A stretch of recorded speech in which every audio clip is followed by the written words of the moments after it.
There are moments when the universe stops acting random. You open a video, a book, a memory, and something inside you shifts. It feels like an accident, but it's not. Carl Jung called this synchronicity a meeting between meaning and time. He wrote that when the soul is prepared, the world reorganizes itself to meet it. Every crisis, every heartbreak, every coincidence carries a message hidden in plain sight. This video reached you because your psyche called it forward. Jung uncovered something many psychologists avoided, acknowledging the mind is not a machine. It is a mirror that shapes reality around belief. When we ignore the unconscious for too long, it does not remain quiet. It begins to speak through events, symbols, and people until we finally pay attention. That is why life can feel like it is quietly calling your name. The job that falls apart, the relationship that fractures, the silent night when you feel everything and nothing at the same time. None of it is without meaning. These are signs of the same underlying truth. Your former self is fading. In his private journals, Jung recorded hundreds of cases of what he described as psychic rupture. Patients who appeared completely stable, until one day something within them rose to the surface. They were not losing their sanity. They were losing their masks. I recall reading one of Jung's notes where he described a woman who woke up in tears every morning, unable to explain the reason. Doctors labeled it depression. Jung described it as the soul's rebellion against a life not fully lived. That is how every transformation begins. An unseen crack beneath a calm exterior.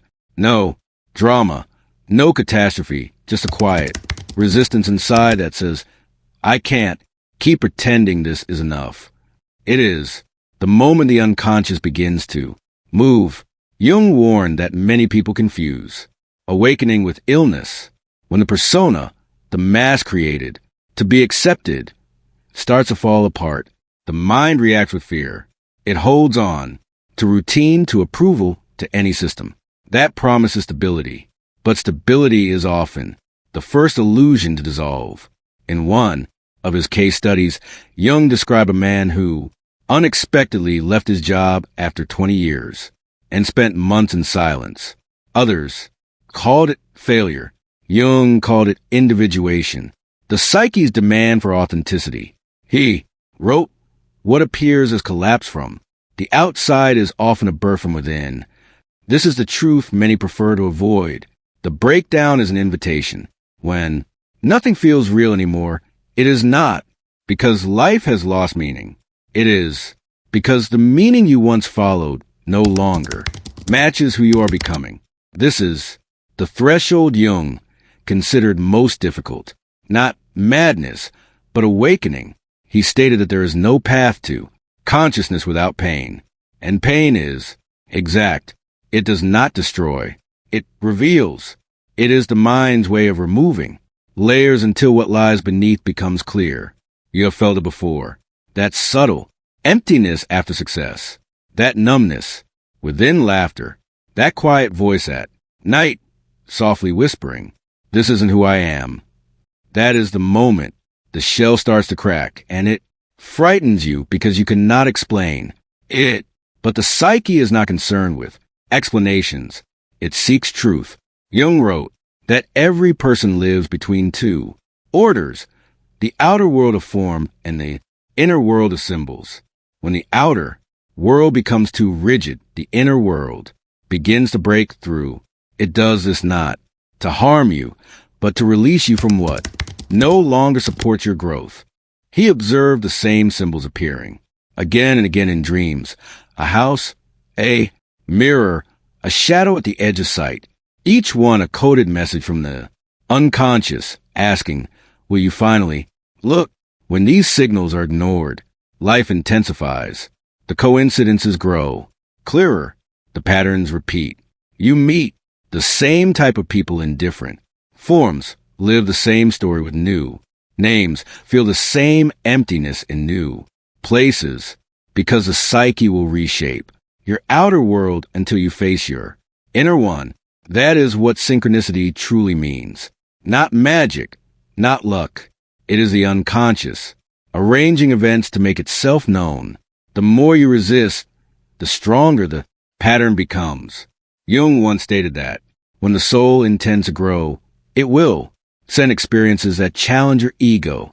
It explains why love fails when you are avoiding yourself, why peace feels out of reach when you refuse to confront your truth. The unconscious does not punish. It teaches. He believed the universe and the psyche reflect one another, two sides of the same mirror. So when something reaches you at the right time, it is not chance, it is contact, the outer world, finally reflecting what your inner world has been trying to express. You do not enter moments like this by accident. Something within you called it. Something within you was ready to wake. Today, I will guide you into what Jung discovered about that hidden dialogue between the self you know and the one waiting to emerge. But before you go further, ask yourself one question. Are you prepared to see what your unconscious has been revealing all along? Because once you begin to see, there is no return to blindness. You will start noticing the connections, the unusual timing, the repeated signs, the echo of meaning beneath everything. And you will understand that life has never been random. It has been responsive. When you have felt that quiet collapse, before change, that stillness before you broke, you recognize this moment. Write it if you felt it as well, because acknowledgement is the first key the unconscious requires. Jung said that once the psyche detects awareness, it speeds up the process. It breaks down false identities more quickly. It removes everything that no longer supports your wholeness. You may feel as though life is tightening around you, but it is actually pushing out what no longer belongs. That is where the real tension begins. The mind starts to split between what it pretends and what it truly feels. Dreams intensify, emotions become unstable, coincidences increase, and then comes the rupture, the moment when your inner and outer worlds collide so forcefully that you can no longer tell which one is leading. It is not the end of sanity. It is the beginning of clarity. Across hundreds of case studies, Jung noticed a striking pattern.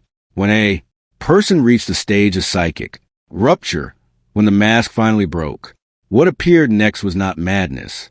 It was intelligence, raw, ancient, and unfiltered. He called it the shadow, the repressed part of the psyche that holds everything we have pushed away, our anger, envy, desires, and unspoken truths. Every time you have said, "I'm fine," while suffering internally, the shadow has registered it. Every falsehood told, for approval becomes a presence within, you waiting to be acknowledged. Jung understood that the shadow is not evil. It is a storage of unlived life. Ignore it, and it becomes toxic. Confront it, and it turns into strength. He wrote, "One does not become enlightened by imagining figures of light, but by making the darkness conscious." Making the darkness conscious, that was a core of individuation, and it unsettled him, because once someone begins this path, there is no assurance they will pass through the transformation unchanged. He described patients entering dreams filled with archetypal disorder, floods, falling structures, burning rooms, the psyche illustrating its own rebuilding, destruction serving as design, order, reshaped from within, what the modern world often labels a breakdown. Jung identified as psychic reorganization. Jung observed that when the ego, the constructed identity, can no longer control the story of your life, the unconscious rises to rewrite it. And this uprising is far from gentle. It begins with projections. You start noticing in others the traits you despise in yourself. You label them toxic, manipulative, arrogant, not realizing these are pieces of your own rejected self. Jung explained, projection is the ego's final defense against seeing its reflection. The more you blame others, the more you reveal what you have buried. That is why awakening can feel intense. The world transforms into a hall of mirrors. Every person you encounter is a clue, every argument a message, every heartbreak an unveiling. He wrote, everything that irritates us about others can lead us to a deeper understanding of ourselves. The psyche does not send teachers in white robes. It delivers pain, conflict, and contradiction. It instructs through discomfort. At the peak of transformation, the mind splits, the conscious against the unconscious. You feel both alive and fragmented. Your dreams begin to influence your moods. You notice meaning in every coincidence but cannot explain why. This is when Jung said, the anima or animus awakens, the inner counterpart, the soul image opposite your gendered ego.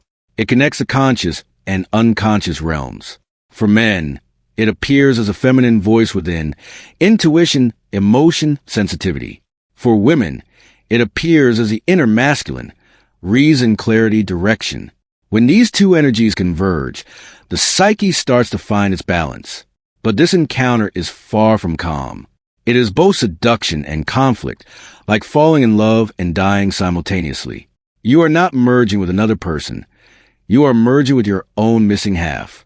This is why people in this phase often meet someone who reflects everything they have repressed, a person who feels destined but exists to reveal your shadow.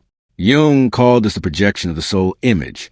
You may believe you have found the one, but in reality, you have found yourself wearing another face. He cautioned that most relationships fail at this stage because once the projection dissolves, you no longer see the other person. You see your own emptiness reflected back. True love begins when illusion dies and truth steps in. In clinical notes never intended for publication, Jung admitted he feared this stage for his patients. He wrote, the danger of individuation is not madness. It is self-realization, and few can bear that weight. Because once you truly see who you are, the manipulator and the healer, the coward and the savior, you can no longer hide behind moral masks. Integration demands that you own all parts of yourself. Jung observed that as the psyche nears integration, the body often reacts. Patients experience fevers, fatigue, and sudden pain with no medical explanation. Modern neuroscience now validates what Jung intuited over a century ago: emotional. Truth reshapes neural architecture. When suppressed memories emerge, the brain rewires itself to accommodate the new self-image. This is why awakening can be physically painful. Your biology adjusts to align with your consciousness. Old thought patterns break down. New neural pathways ignite. You literally become someone else. What frightened Jung was not the pain, but the possibility. He realized that a mind, fully confronted, could regenerate its own architecture. It could rewrite destiny, but only through collapse. He likened it to alchemy, the ancient art of turning lead into gold. In this metaphor, the lead was the unconscious and the gold was awareness.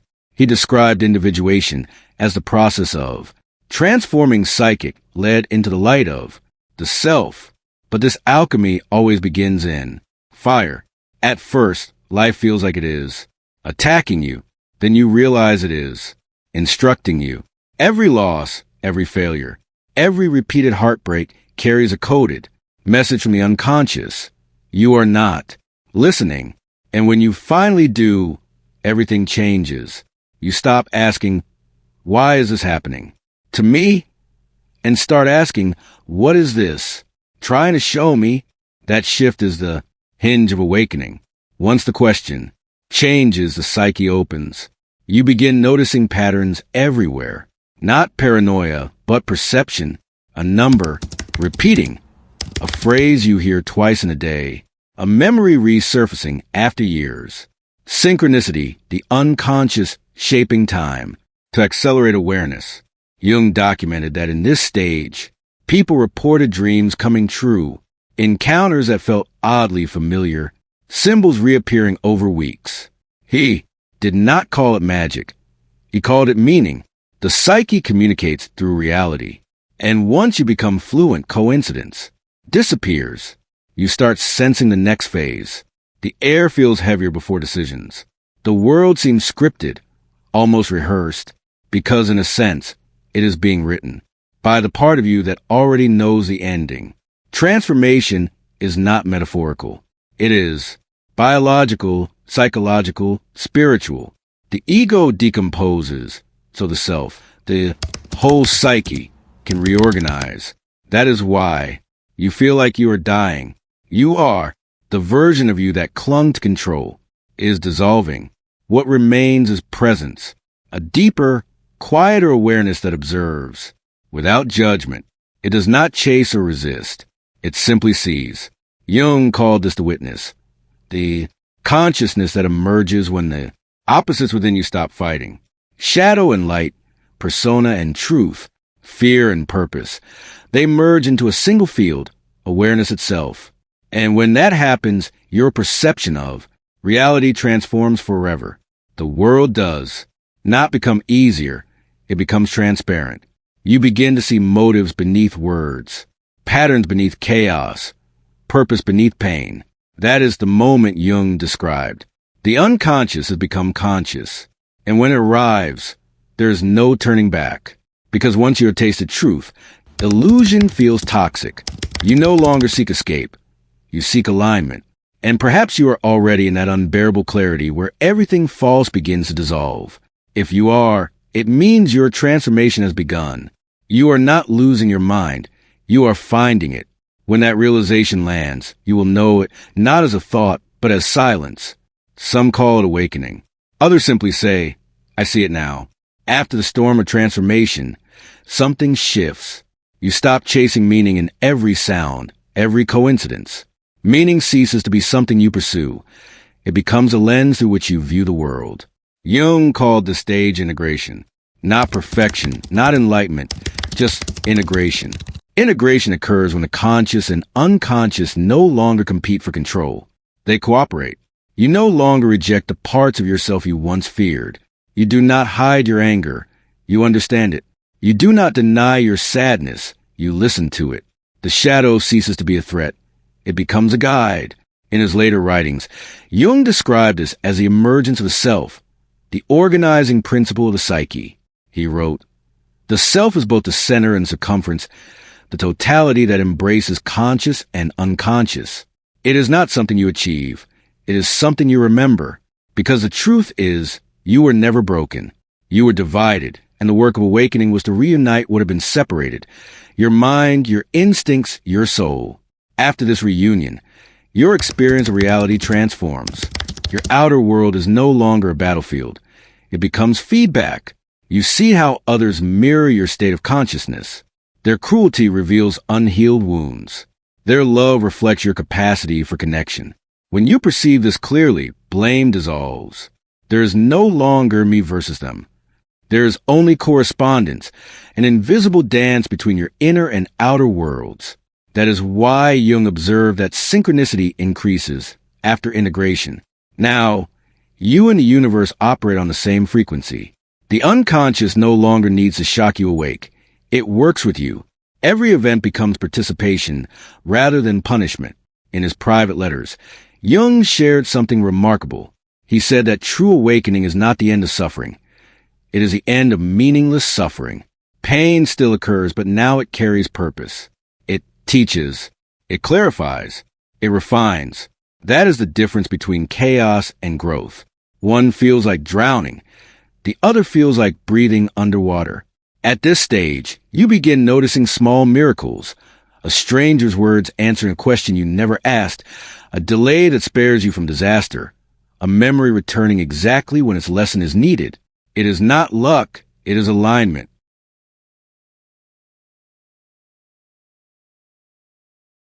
The deeper you live from the self, the more the world mirrors that truth. Relationships transform. You no longer chase validation. You attract resonance. You stop seeking saviors. You embody responsibility.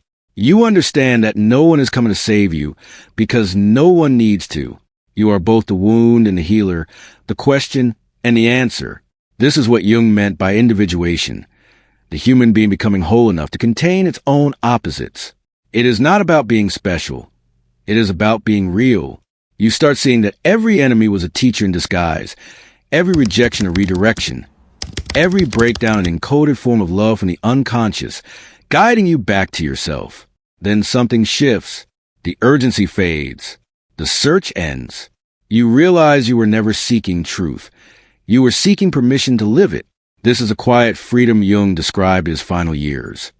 The ability to move through life without resisting its paradoxes, to hold joy and grief without needing to resolve them. He said, "The privilege of a lifetime is to become who you truly are. And that privilege begins the moment you stop negotiating with your authenticity.